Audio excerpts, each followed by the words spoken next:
Y la Biblia está llena de preguntas. De hecho, una de las maneras de Jesucristo enseñar era a través de preguntas. Jesucristo, en múltiples ocasiones, cuando le hacían una pregunta, Él respondía con otra pregunta. Y la Biblia está llena de preguntas. Hace preguntas nuestro Señor Jesucristo, hacen preguntas los discípulos, hacen preguntas los profetas, hacen preguntas los impíos. Hasta Dios también hace preguntas. Y vamos a ver la primera pregunta que Dios hace. Y vamos a leer solamente un solo versículo por ahora. Y es el versículo 9 del capítulo 3 del libro de Génesis. Y en el libro de Génesis nos vamos a encontrar con muchas cosas que son nuevas. Porque es el libro de los principios. Nos encontraremos con el primer hombre, con la primera mujer, con la primera familia, con el primer pecado, con la primera transgresión, con el primer homicidio. Vamos a encontrar el origen de muchas cosas que son buenas y que son malas y que hoy son cotidianas. Dice el versículo 9 del capítulo 3 del libro de Génesis: y Dios llamó al hombre y le dijo, ¿dónde estás tú? Esa pregunta, cuando yo leía este pasaje, trajo a mí otras preguntas y otras conclusiones que yo quisiera compartir con ustedes en esta noche. Y Dios llamó al hombre y le dijo, ¿dónde estás tú? Vamos a orar, por favor. Gracias te damos, Señor, por la oportunidad de compartir tu palabra. Ten misericordia de mí y ten misericordia de quienes me escuchan. Te alabamos y te bendecimos, Señor, y confiamos en ti. Es nuestro propósito que a pesar de mis limitaciones, tú cumplas, Señor, con tu voluntad en esta noche. En el nombre de Jesús. Amén. Normalmente, cuando una persona hace una pregunta, es porque no sabe la respuesta. Normalmente es así. Salvo en algunas ocasiones que uno tiene un propósito especial, que sabe la respuesta y aún así hace una pregunta. Pero normalmente uno cuando hace una pregunta es porque no sabe la respuesta. Entonces me pregunto, ¿sería ese el caso de Dios? Dios está diciendo, ¿dónde está tú, Adán? ¿Dónde está Eva? Porque no sabe la respuesta. Si esa sería la razón por la cual Dios está preguntando, entonces no me animaría mucho, y se lo digo con toda sinceridad, a seguir a Dios. Entonces Dios no es tan poderoso, tan omnisapiente, como dice la palabra de Dios que es Él. Si Dios ha creado a Adán y ahora está diciendo, Adán, ¿dónde estás? Que no te encuentro, ¿dónde estás? Que no te veo, ¿dónde estás? Que no puedo ver dónde pudieras haberte escondido. Entonces, ¿qué clase de Dios nosotros tenemos? Entonces, pudiéramos llegar a una conclusión de que realmente Dios tiene algunas limitaciones. No me anima entonces a decir que Dios es el Dios que siempre hemos creído. Pero ustedes y yo sabemos que esa no es la razón. Dios sí sabía dónde estaba Adán. De hecho, la palabra de Dios, si nosotros recorremos gran parte de ella, nos vamos a dar cuenta que Dios sabe todas las cosas. Que en el Salmo 139 el salmista llega a decir, si hiciere mi estrado aún en las profundidades de los infiernos, aún allí está tu presencia. Dios está en todas partes. O como dijo un autor, todas las partes están en Dios. No podemos escondernos de Dios. No podía Adán esconderse de Dios. Dios sí sabía dónde Adán estaba. Pero yo no sé si ustedes piensan como yo pienso que eso entonces complica la pregunta. Porque si Dios sabía dónde Adán estaba, entonces ¿por qué pregunta? Si Dios sabía, si Dios tiene conocimiento claro de dónde está Adán, entonces ¿por qué la pregunta? Bueno, ahí es que vamos entonces a estar reflexionando.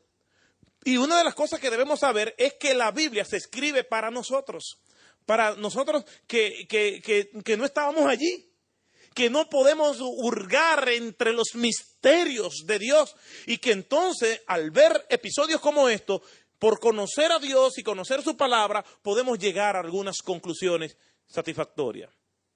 Si Dios sabe ¿dónde está Adán? Entonces, ¿qué significa dónde estás tú?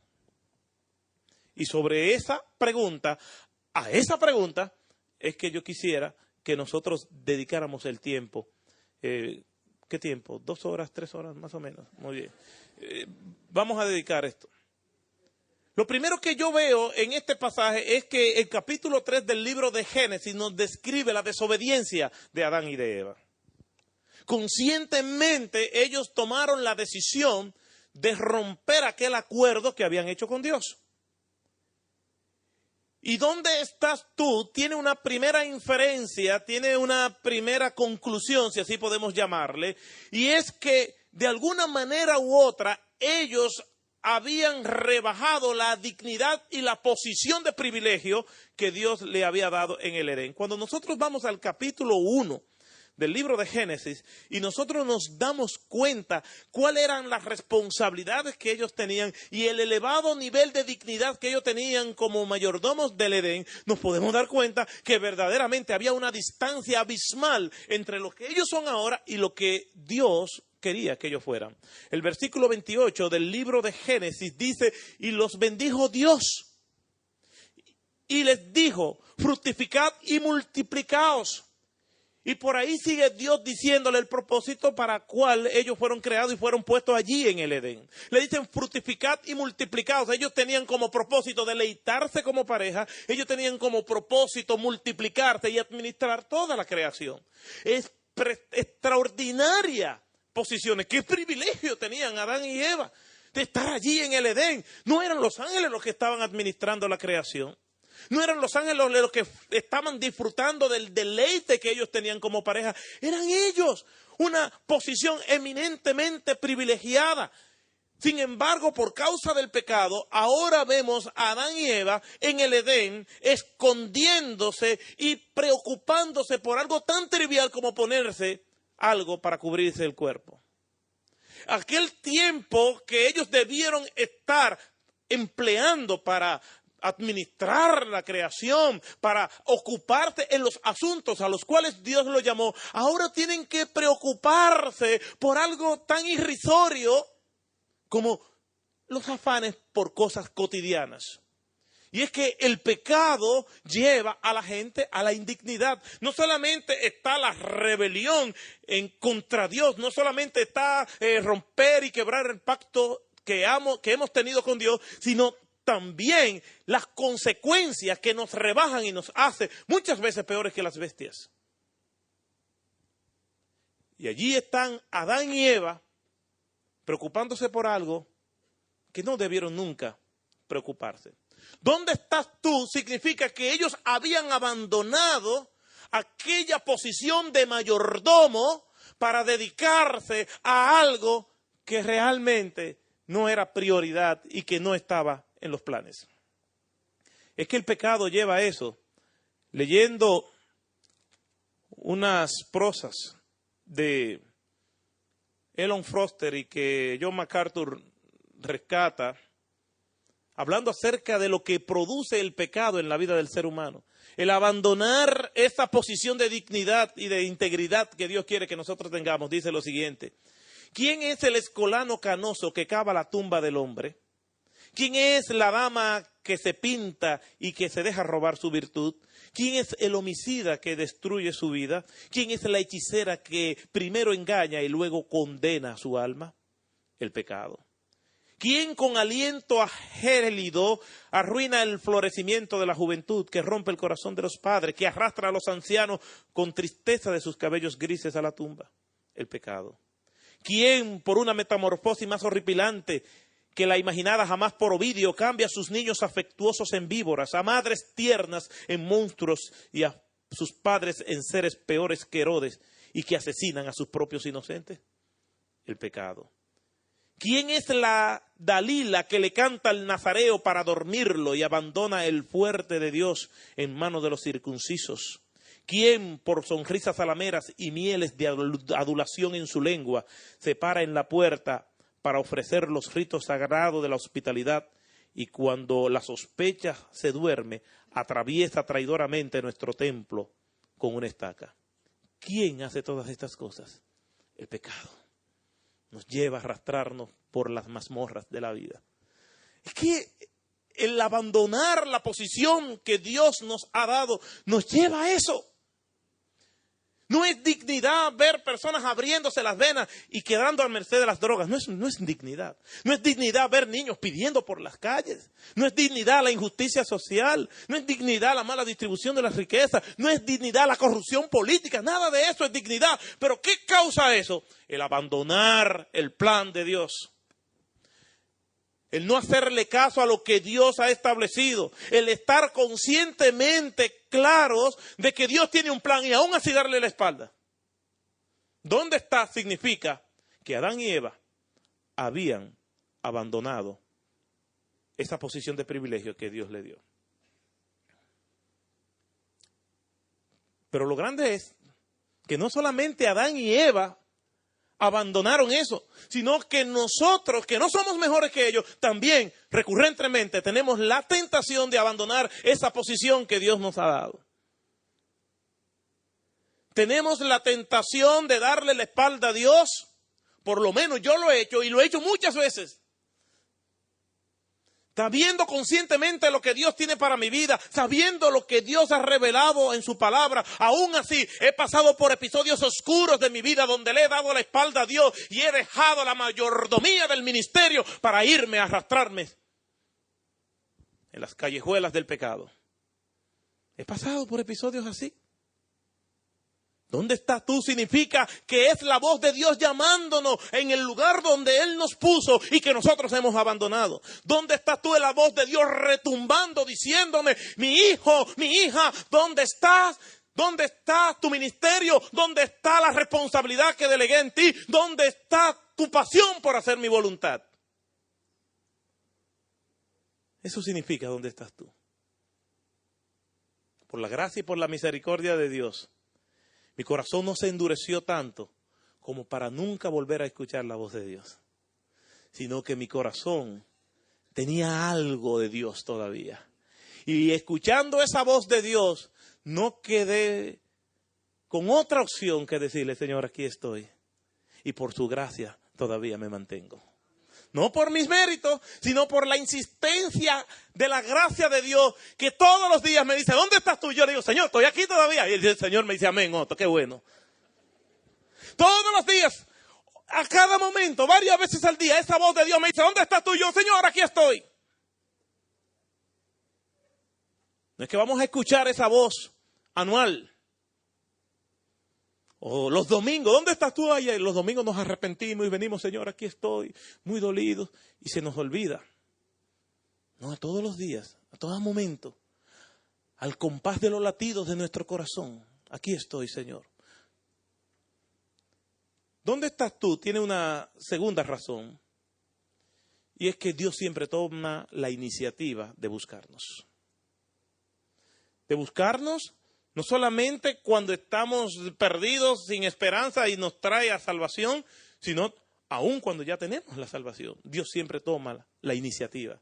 Aquí vemos que Adán y Eva han pecado, que se han escondido de Dios, que no tienen planes de venir ante la presencia de Dios. Dios bien pudiera haber dicho, como decimos nosotros los humanos, bueno, si Él no viene, entonces vamos a ver qué va a pasar, porque yo no me voy a humillar. Hasta cierto punto es una humillación de Dios venir a pesar de que les dijo, mira, no pueden pecar, no pueden hacer esto, estas son las leyes claras, todos ustedes tienen muchas opciones, miles de opciones para hacerlo bueno. La única opción que tenían, que no debían tomar, esa cogieron.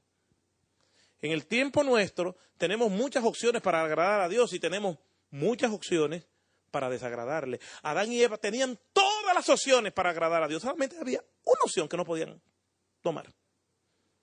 Y esa hicieron. Tremenda puntería la de Adán y Eva. Sin embargo, a pesar de eso, se oye la voz del Señor retumbando por el Edén. Adán, ¿dónde estás tú?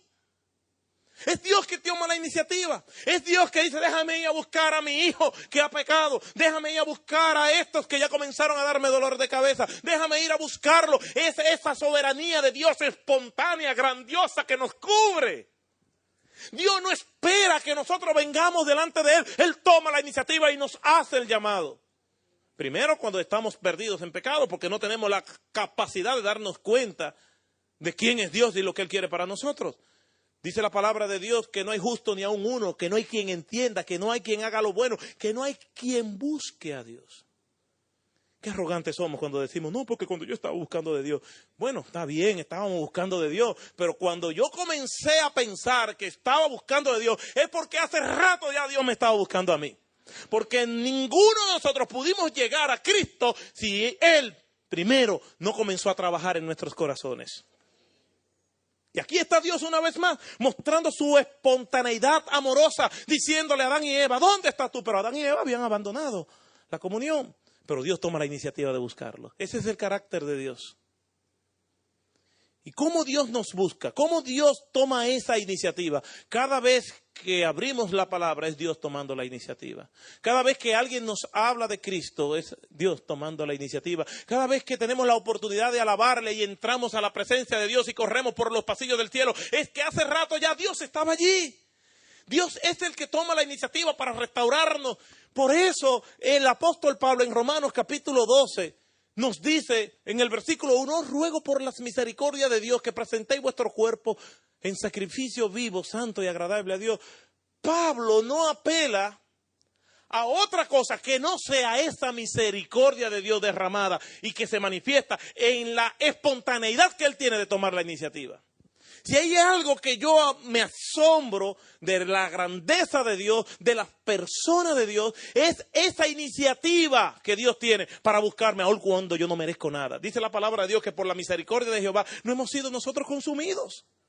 No merecemos absolutamente nada de Dios. Y cuando yo oigo muchas predicaciones de hoy en día, están apelando a lo que Dios le va a dar. Mira, ven al Señor y sírvele al Señor, porque el Señor te va a bendecir, porque el Señor te va a dar un carro nuevo, porque el Señor te va a dar una casa, porque mira, cuando tú vengas al Señor te vas a casar y tú verás. De todo tipo de ofertas, un Dios Santa Claus, ¿verdad? Que viene y tú le sirves y Dios viene y te da lo que tú quieras, o un Dios tipo la lámpara de Aladino, que tú lo frotas y pide lo que quieras que te lo das. Entonces, muchas personas están con las expectativas de que la motivación para servir a Dios es lo que Dios puede dar. Dios bendice, Dios da salud, Dios nos da más allá de lo que nosotros merecemos. Pero esa no debe ser la motivación que nosotros tenemos para servirle. Otros predican a un Dios que está presto para castigar y enjuiciar al menor traspié espiritual que nosotros demos. Y nos dicen, mira, busca de Dios, si no Dios te va a castigar. A mí, que no tengo una cara muy cristiana, que digamos, digo, y lo digo con sinceridad. Hay personas que le dicen, mira, él se le ve que es cristiano, a ella se le ve que es cristiana. Yo, lamentablemente, no tengo una cara muy cristiana. Y eso ha traído como consecuencia que las personas me digan, arrepiéntete o si no te vas para el infierno. ¿A alguien le han dicho así? O sea, alguna persona con buenas intenciones, con pureza de intención, anda por ahí predicando y te dice, mira, arrepiéntete, si no te vas para el infierno. Me lo han dicho. Pero mi motivación para servir a Dios no son los castigos o las penalidades que Dios me pueda dar. Por eso es que el apóstol Pablo dice, os ruego por las misericordias de Dios. Quiere decir que el servicio y la entrega a Dios no es ni por lo que Dios me vaya a dar, ni por los castigos que Dios me vaya a infligir, sino por lo que el Señor ya ha hecho en nuestras vidas. ¿Y qué el Señor ha hecho en nuestra vida? Más que nada nos ha salvado por su gracia y por su misericordia, aunque no me haya dado más nada. Eso es suficiente. Aunque no me dé salud, le pido la salud. Aunque no me dé riqueza, también se la pido.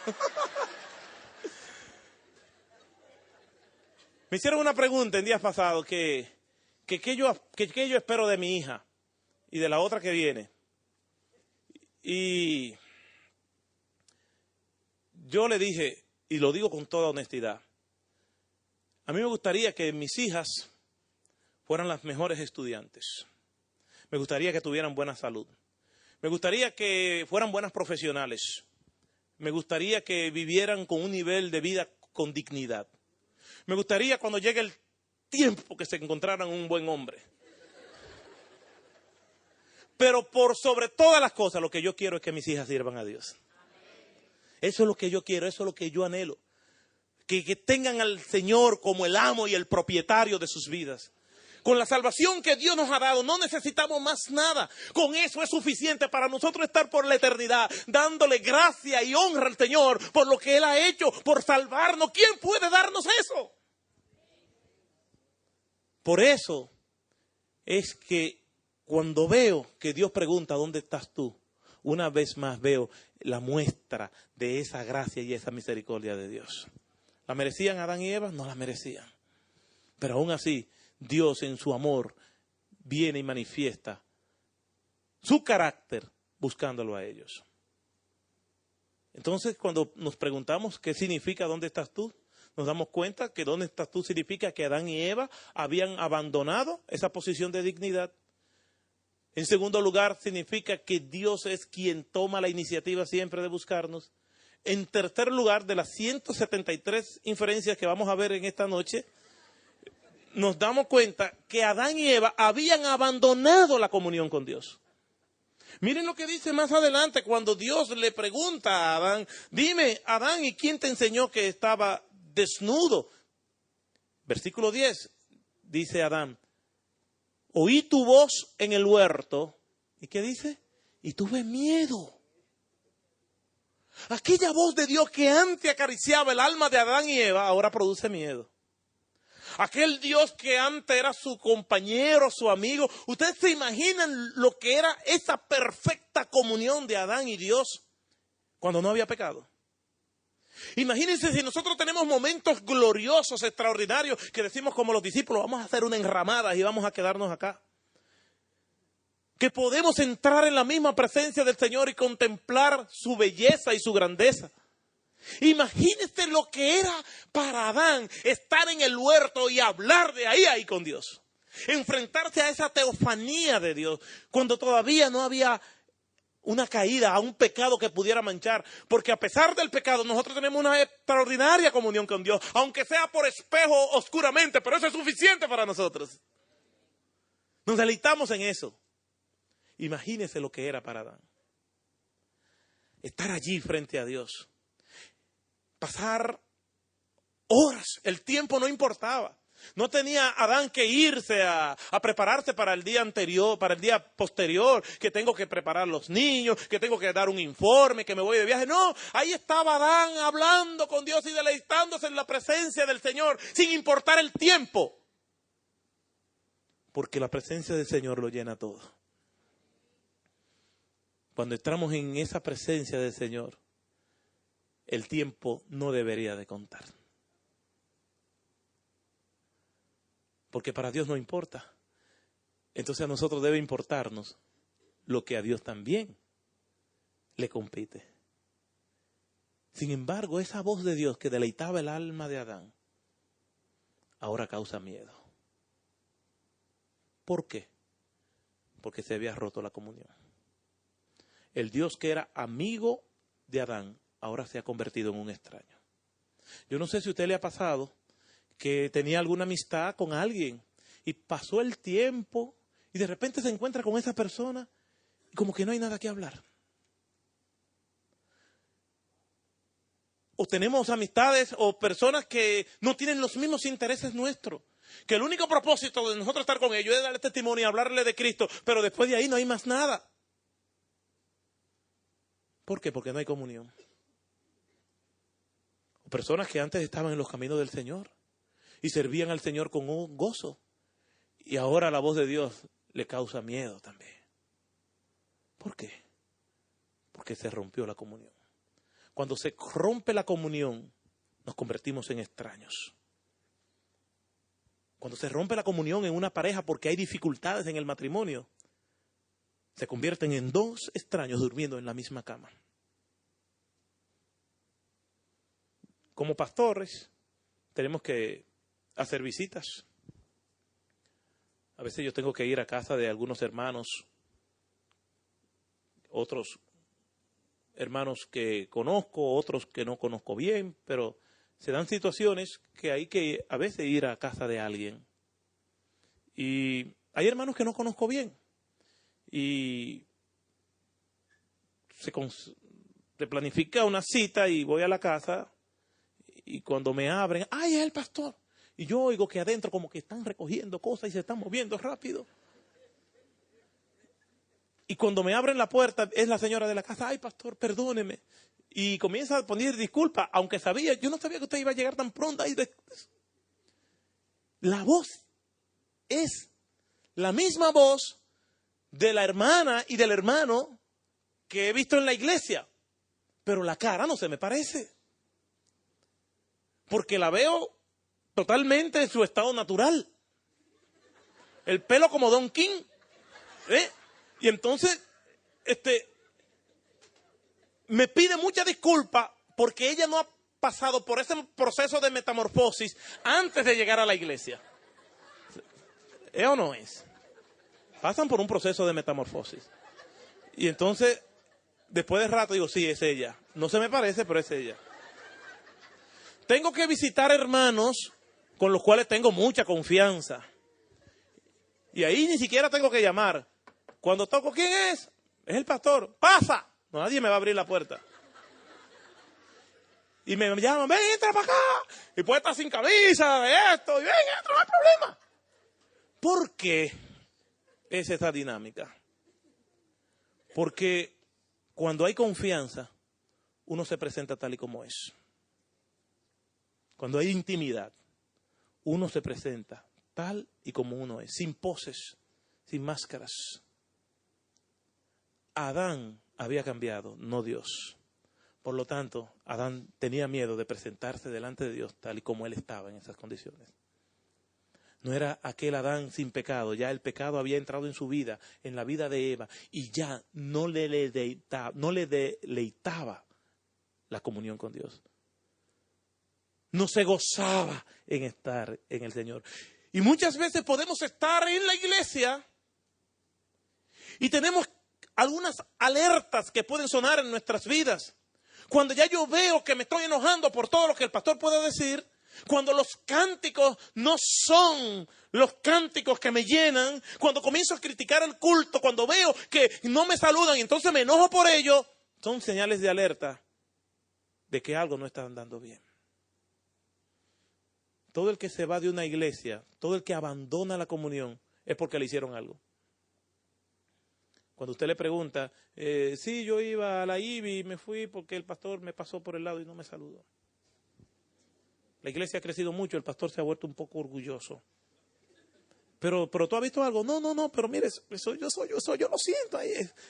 Todo el que se va, generalmente las personas no dicen, yo me fui porque yo soy un pecador, porque yo no quiero ser hipócrita, yo no estoy andando bien, ora por mí. No, siempre quieren echarle la responsabilidad a otros y vamos a ver eso más adelante. Lo cierto es que lo que nos deleita a nosotros, a quien no está en comunión con Dios, no le deleita. Dice la palabra de Dios que las tinieblas no tienen comunión con la luz. Dice la palabra de Dios que el que anda en tinieblas no quiere venir a la luz para que sus obras no sean reprendidas. Nosotros que estamos en comunión con Dios tenemos alertas que nos pueden decir cuándo posiblemente podemos estar apartándonos un poco de esa comunión con Dios. Incluso podemos ser muy activistas, muy religiosos y estar fuera de la gracia de Dios en ese sentido. Cuando el Señor entró a su pueblo, todos le alababan y le recibían como rey. ¿Y qué dijo el Señor? Este pueblo de labios me honra, pero su corazón está lejos de mí. Otros le dijeron, Señor, en tu nombre echamos fuera demonios, hicimos muchos milagros, etcétera, etcétera. ¿Y qué le dijo el Señor? Nunca os conocí, apartados de mis hacedores de maldad. La comunión no solamente se puede perder estando en el mundo, también podemos perderla asumiendo poses religiosas dentro de la iglesia. ¿Dónde estás tú? Significa que Adán y Eva habían abandonado la comunión con ese Dios que lo puso en una posición de privilegio para que pudieran servirles. Y por último, ¿dónde estás tú? Significa que Adán y Eva estaban siendo beneficiados por la misericordia de Dios y ellos no la aprovecharon. ¿Qué dijo Dios? Bueno, de cierto digo que cuando coman de ese árbol, ¿qué iba a pasar? Iban a morir. ¿Murieron instantáneamente? No murieron instantáneamente. Dios le está diciendo, ¿dónde estás tú para que Adán y Eva reaccionen? Fíjense lo que dice la palabra de Dios. Dios le dijo, Adán, ¿dónde estás tú? Escuché tu voz en el huerto y tuve miedo. Y Dios le preguntó, ¿acaso has comido del fruto del árbol que yo te prohibí que no comieras? ¿Lo sabe Dios o no lo sabe todo eso? Dios lo sabe. Es que los padres, cuando le decimos a nuestros hijos, ¿quién se comió esto? Con la boca llena.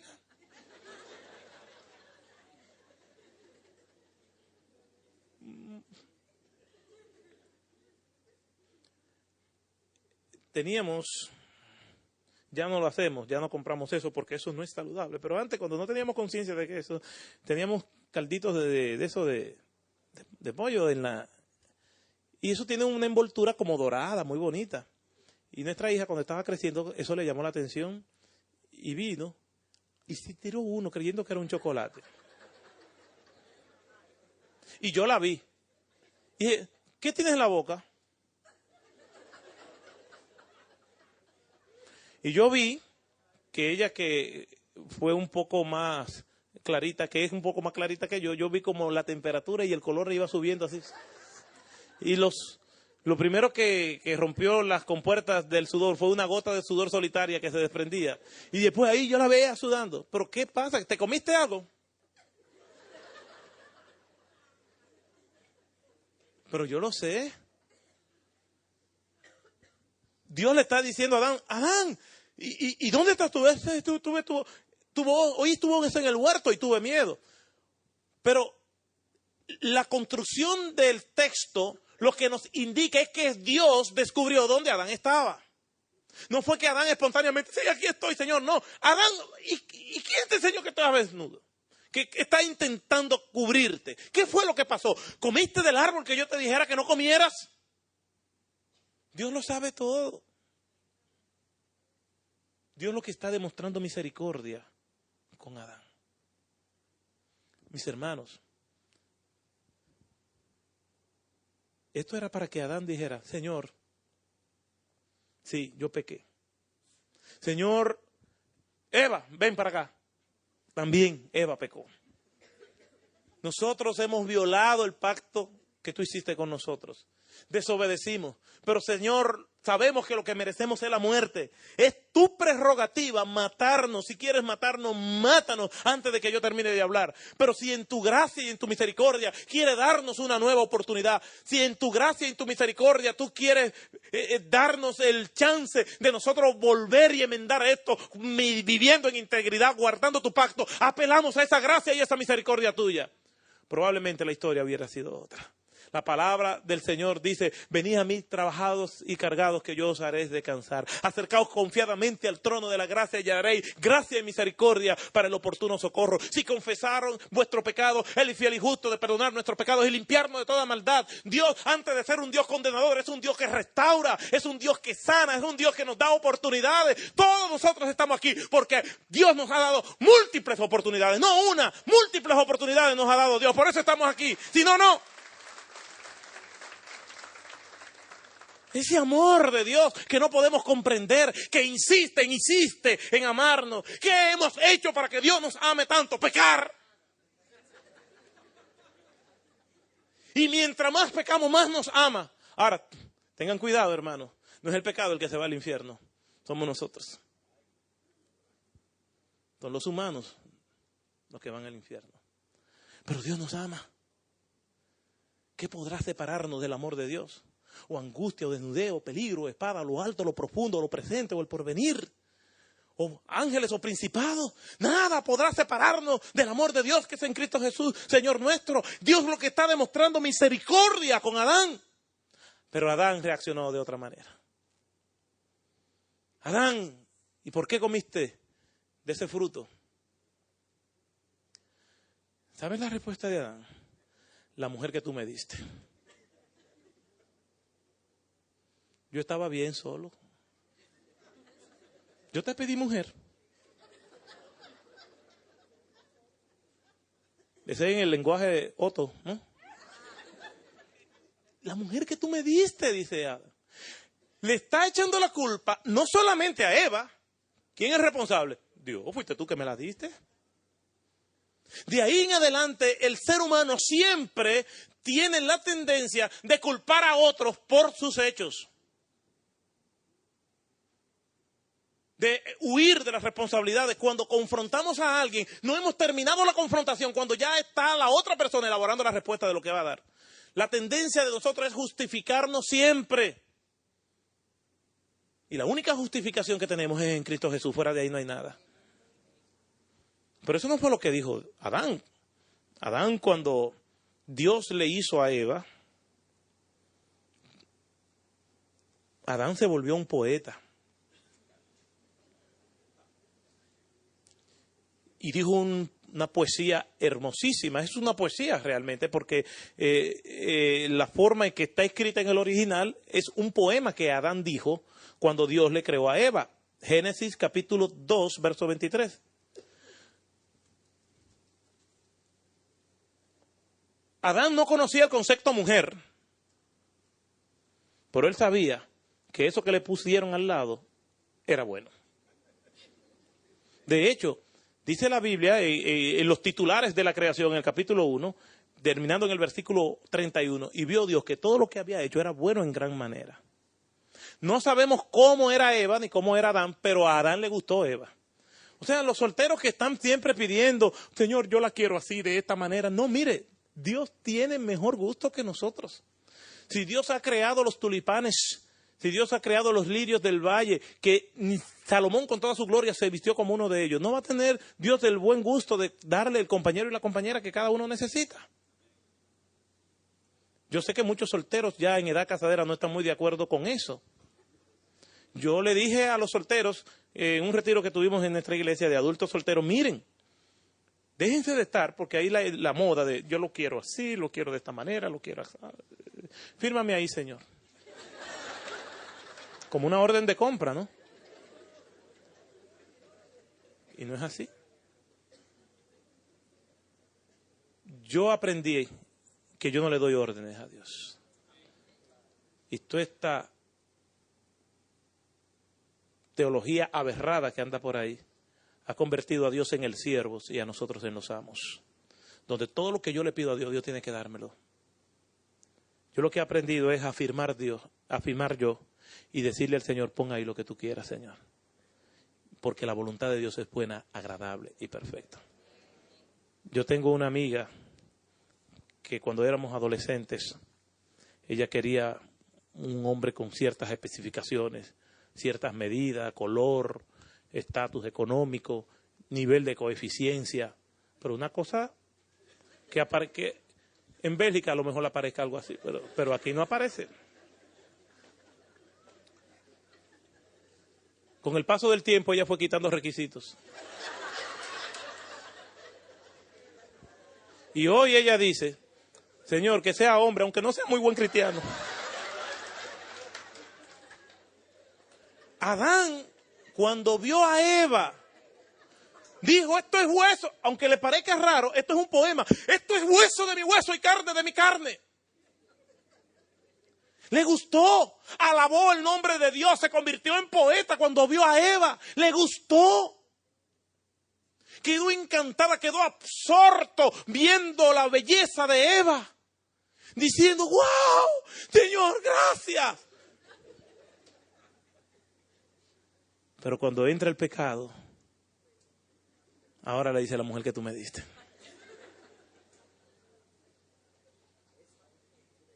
La mujer que tú me diste.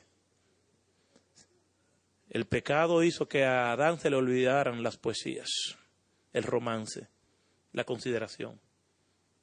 Me pregunto, ¿qué causó eso en el corazón de Eva? Lo cierto es que esa es la respuesta. Dios, que sabe todo, le pregunta a Eva, Eva, ¿y qué fue lo que pasó? La serpiente. Nadie asume responsabilidades. El ser humano caído es un ser irresponsable. Es irresponsable en su vida familiar, es irresponsable con la creación y es irresponsable con todo lo que Dios nos ha dado a administrar. Solamente un corazón regenerado puede entender las responsabilidades que Dios nos ha dado. Y con humildad aceptarla. Lo cierto es que Adán y Eva no reconocieron la misericordia de Dios y trataron de justificar sus acciones, echándole la culpa al otro. Y aún en medio del castigo y de la pena, Dios siguió mostrando misericordia. Después que Dios da la sentencia de lo que le iba a pasar, en los versículos contiguos, vemos que Dios, en ese consejo trinitario, dice en el versículo 22 del mismo capítulo 3, el hombre es como uno de nosotros. Pues ya tiene conocimiento del bien y del mal. No vaya a ser que ahora alargue su mano y coma del árbol de la vida y viva para siempre. El hombre entonces, por misericordia, es expulsado del Edén. Adán y Eva no fueron expulsados del Edén como parte del castigo, sino como parte de la misericordia de Dios. Para que en ese cuerpo decadente, en ese cuerpo que se enferma, en ese cuerpo con todas las terribles limitaciones que tenemos, con todos los problemas que ellos iban a tener, con todas las cargas emocionales como consecuencia del asesinato de Abel y tantas situaciones difíciles que iban a vivir. ¿Se imaginan viviendo para siempre en esa condición? Y Dios por su misericordia lo saca. Para que murieran en el cuerpo, pero tuvieran una esperanza. Aún en medio del juicio, Dios muestra su misericordia. Claro, llegará el tiempo en que las puertas de las gracias se cerrarán y ya no habrá más misericordia. Pero en el momento presente, todavía esas puertas de las gracias están abiertas. ¿Dónde estás tú? Significa que ellos habían rebajado su dignidad. Significa que Dios toma la iniciativa. Significa que habían abandonado la comunión. Y significa que Dios estaba derramando su gracia y su misericordia sobre ellos. Antes de terminar, mis hermanos, yo me pregunto, ¿y si Dios nos preguntara a nosotros, ¿dónde estás tú? ¿Cuál sería la respuesta?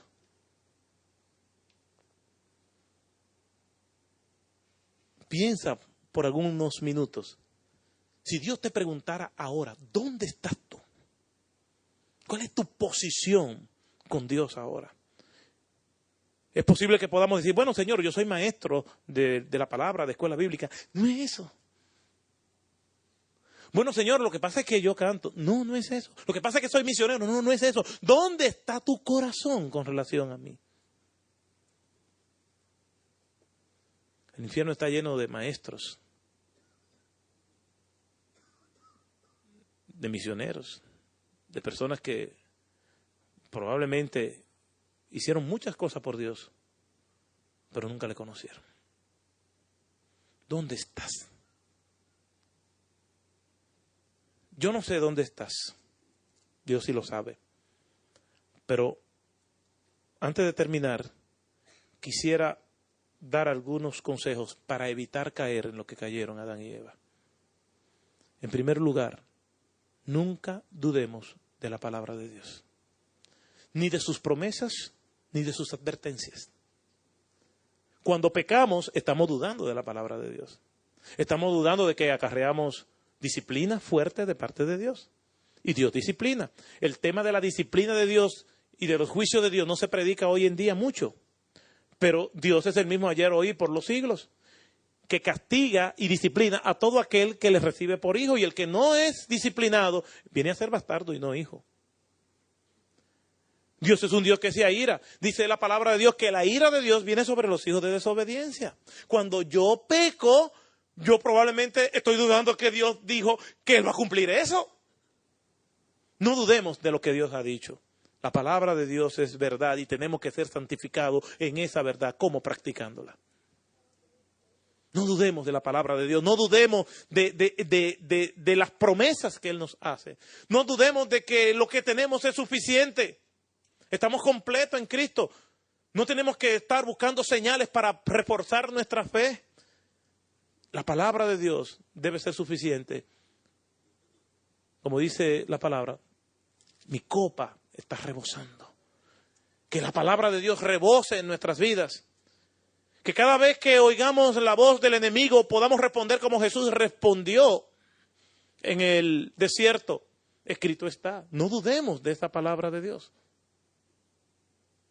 En segundo lugar, mis hermanos, toda propuesta ajena a la voluntad de Dios es mentira.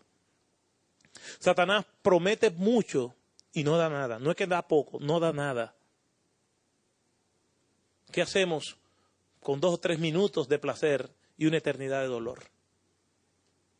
¿Qué hacemos con los estigmas del pecado? ¿Qué hacemos con las consecuencias del pecado? Un ejercicio que yo hago cuando soy tentado es que me pongo a pensar en las consecuencias que eso puede traer a mi vida. Me pongo a pensar en el dolor que le voy a infligir a Dios, a la iglesia, a mi familia. Me pongo a pensar en todas estas cosas y déjeme decirle, es una pesadilla. Adán y Eva no pensaron en las consecuencias, simplemente pensaron en el placer momentáneo que le producía la seducción de Satanás. Y en tercer lugar, mantengámonos humildes. A Adán y Eva le gustó la idea de ser como Dios. No se conformaron con lo que Dios le había dado, no se conformaron con ser los siervos, los sirvientes de Dios. No se conformaron por estar debajo de Dios, olvidaron la adoración. Y esa simiente de rebeldía de Satanás también se apoderó de ellos. Hermanos, conformémonos con ser simplemente siervos de Dios. Y eso es suficiente. Hoy en día ya no estamos muy conformes con el título de siervo de Dios y nos hemos inventado muchísimos títulos más. Y déjeme decirle, aún el título de siervo nos queda grande. Nuestro Señor Jesucristo dijo que debíamos llegar a la conclusión de que somos siervos inútiles cuando hayamos hecho todo lo que se nos ha encomendado. Pero como no hemos hecho todo lo que se nos ha encomendado, somos candidatos a siervos inútiles. Todavía ni siervos inútiles somos. Recordemos quién es Dios. Practiquemos la humillación. Y Dios quiere que nosotros seamos humildes. Y cuando nosotros no practicamos la humillación de manera espontánea, Dios va a propiciar situaciones para que entonces las practiquemos de manera obligatoria. Se lo dice a alguien que no es humilde. Yo quiero ser humilde. Yo quiero llegar a ser ese siervo inútil. Y por eso practico. Y son cosas sencillas. Por ejemplo, si alguien me dice algo que yo creo que es interesante, siempre uno tiene la tentación como de robarse esa gloria, ¿no? Y decir, bueno, mira, yo estaba llegando a la conclusión. Y le voy a decir algo que compete a Miguel. Un día Miguel y yo estábamos hablando acerca de esto del evangelio y la prosperidad. Y Miguel hablaba y conversábamos y me dice, fíjate Otto, lo que pasa es que muchos pastores se concentran en predicarle al bolsillo y no al corazón. Pero él lo dijo así, o sea, no fue de que te gustó mi frase, no. Lo dijo en una conversación. Pero eso me caló hondo. Y yo hago lo mismo, no le predico al bolsillo, le predico al corazón. Pero cuando digo eso, como está tan nítido, tan cool, digo, como dice Miguel, y si alguien no conoce, como dice Miguel Núñez, no hay que predicarle al corazón, al bolsillo, sino al corazón. Pero por dentro, mi carne está, ¡guay! ¿Para qué lo dijiste? Es que la humildad se practica así, hiriendo a nuestra carne. A Adán y Eva le gustó la idea de ser como Dios. ¡Wow! Seremos como Él. Tendremos conocimiento del bien y el mal. Ya no vamos a estar que adorándolo. A lo mejor hasta Él nos adora a nosotros también. Cuando nosotros nos vamos al libro de Isaías, capítulo 14, versículos 12 al 14, nos damos cuenta de los delirios de Lucifer. Seré, me sentaré y allí exigiré. O sea, el delirio de Satanás es ser como Dios. Eso fue lo que le dijo a Jesús. Todo esto te daré si postrado me adorares. Él sueña todos los días con que la adoración que le damos a Dios se la demos a Él. Seamos humildes y tengamos la adoración, la subordinación, la reverencia, el sometimiento al señorío de Dios como un estilo de vida. Si estamos confiados en la palabra de Dios y nos sometemos a Él y no escuchamos las mentiras de Satanás pensando más en las consecuencias, la historia de Adán y Eva probablemente no se repita en nuestras vidas. La respuesta de dónde estamos la tiene que dar cada uno de nosotros. Integridad y Sabiduría es una producción que llega hasta ustedes gracias a los aportes de individuos y empresas comprometidos con la defensa de la fe. Para más información, preguntas y comentarios, visite nuestra página de internet www.integridadysabiduría.org. En esta página encontrará información sobre la producción de este y otros recursos que ponemos a su disposición, como también las formas en las que usted puede contribuir con la producción de programas como estos. Les invitamos nuevamente a visitar nuestra página de internet www.integridadysabiduría.org. Será hasta la próxima, cuando nos reencontremos con Integridad y Sabiduría.